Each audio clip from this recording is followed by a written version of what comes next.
Over the weekend, I was invited for lunch by a friend of mine. I should add a senior Kenyan, the VVIP type. I was later joined by another Kenyan, a much, much bigger Kenyan. In fact, so big was this other guest that he wants to be the president of this country. I must also be allowed to add, the president of this beautiful country. The country God has given us, but a country we continue to mess. A country we mess as if we do not care about our children. However, that's beside the point, important as it may be. Now, this guest, who wants to be the President of the Republic of Kenya, has a name, has a profile, has an international profile. I will not mention him. I'm convinced he can make a good president. But then that got me thinking. And for a day or two, I've been thinking about this. The question then that I want to look at today is, since 2022 has been thrust upon us, who is going to make it to the shortlist for 2022? At the very onset, we must admit that this does look like a two-horse race, a war between those on the side of the handshake and those on the side of William Ruto. So in the event William Ruto does not succumb to pressure, because William Ruto has been isolated, has been surrounded, and to that extent, a normal human being could succumb to pressure. But in the event he doesn't, then he will offer the other candidate of the other side. So let's now look at the other side. But before then, and following my discussion with this VVIP, who would want to be the president of this country, is there a possibility of a third force? Because from what I gathered, he either will persuade Uhuru and Raila to make him the handshake candidate, or he's prepared to go it alone. Now, I want to dismiss the idea of him going alone, because I don't see the possibility of a third force in this country. We have not had one from 2007. I doubt that we are going to have one again. So let's remain within the handshake. Who are these important players who can make it to the shortlist? Everybody will put there Gideon Moi, Fred Matiang'i, Raila Odinga, Kalonzo Musyoka, Musalia Mudavadi if he moves from the fence to the inside, Hassan Joho, Wycliffe Ambeza Oparanya, and perhaps a few wannabes. But let's concentrate on those with a realistic chance. Let's begin with Gideon Moi. Gideon Moi is a prince. Prince Gideon Kipsele Moi. As usually with princes, they slide into power through succession. Because you are a crown prince, you just walk into power when the right time comes. Prince Charles is waiting to inherit his mother, Queen of England. People like this have a problem fighting it on their own if it gets to fighting it. So I doubt that he will be the person to be fronted by the handshake, even with the support of Uhuru Kenyatta, not in 2022. Because whether you are fronted by Raila and Uhuru or not, you will have to fight for this thing. So you must have the war in you. The dog in the war and the war in the dog. I don't know which is which. So I think ideally somebody like Gideon Moi will be a person to be processed for presidency. And I have alluded to that. I have thought that Gideon Moi would belong to a winning team where he is fielded and given a key position. Not only will he be given a key position in the team, but the balls will be always taken to his direction so that he can easily score. And come 2027 or thereabouts, then he can easily, like a prince, slide into State House. Because if you compare Ruto and Gideon Moi, you see the similarity in that they are both princes. Prince Uhuru Muigai Kenyatta. But unlike Gideon Moi, there was something about Uhuru that came out in 2002.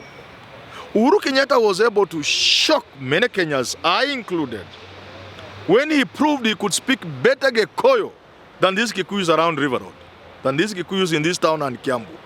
That though he was brought up as a royal, Uhuru Kenyatta was able to really get grip of things and be a really Kikuyu in the true sense. That he did not allow himself, and I think this goes to Mzee Jomo Kenyatta, he did not allow his children to be very royal. They had to maintain some degree of being just ordinary Kenyans. So that is it.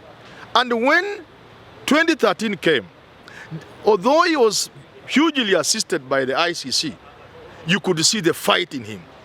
And again, although he has been hiding that part of him, the recent past has shown that Uhuru Kenyatta is a man who can fight. He can hold his own ground. So on top of being royal, he was also somebody with a fight in him.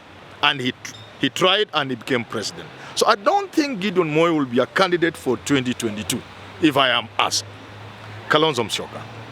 Kalonzo Musyoka has learned from 2007 that going for the presidency is not a joke. The same applies to Wycliffe Musalia Mudavadi. Sometimes when you stand for candidate, your own people could support you.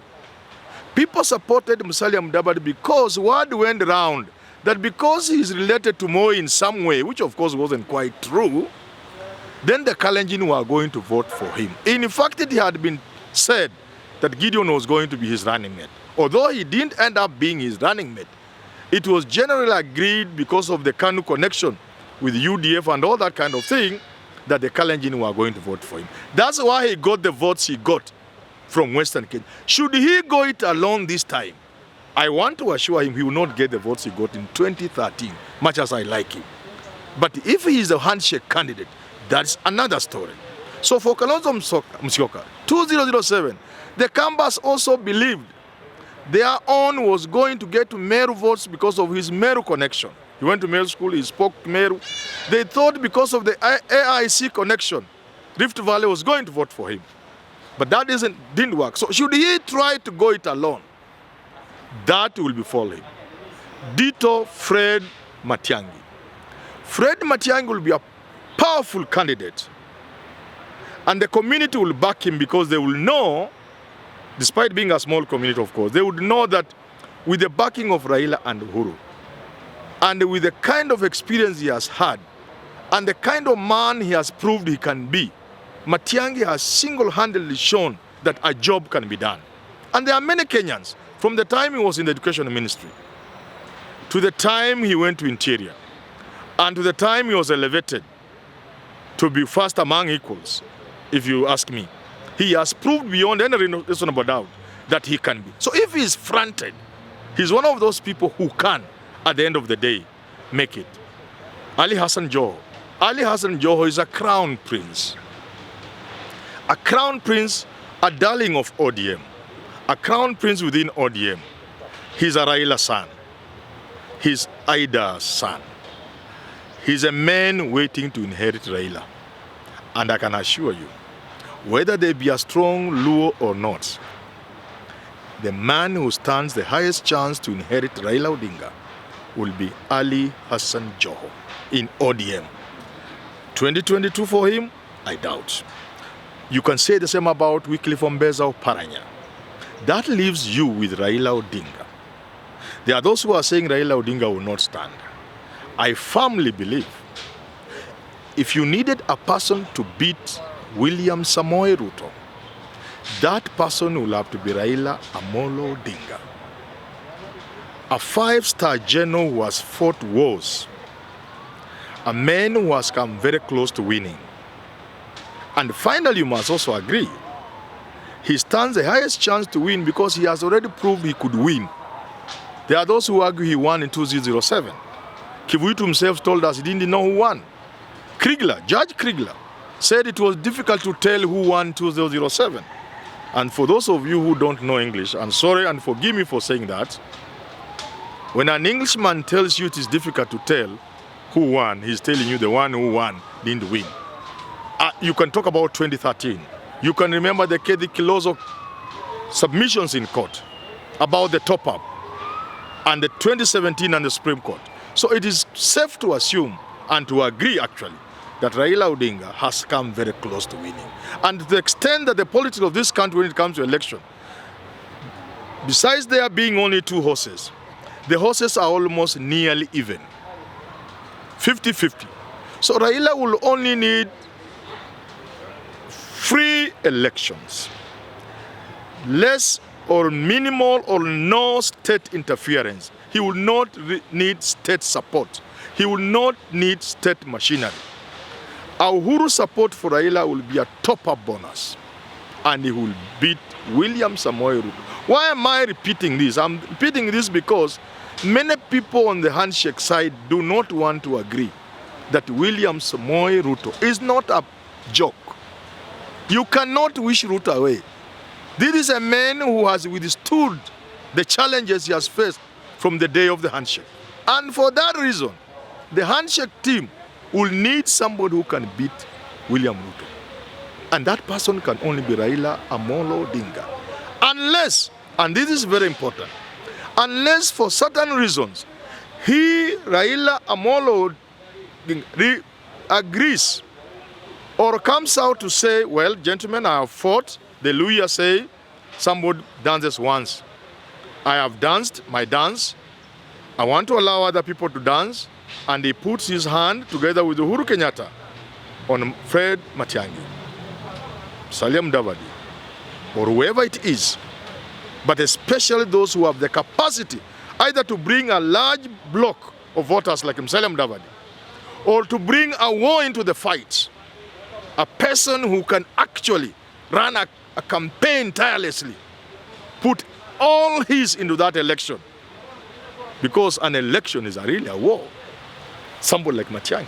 So the only way I think you could do without Raila in 2022 is if Raila and Uhuru sit somewhere, close themselves in a room, lock themselves in a room, come out and say with the white smoke that our candidate is so and so. Save for that, ladies and gentlemen, dear Kenyans, those in the handshake team, you will be trying to climb a mountain you will not succeed.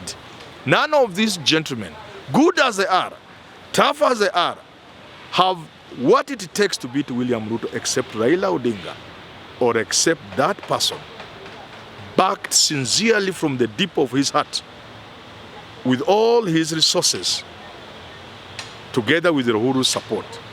For that reason, I can say here without fear of contradiction that for the handshake, the man is Raila Amolo Odinga, unless he chooses otherwise.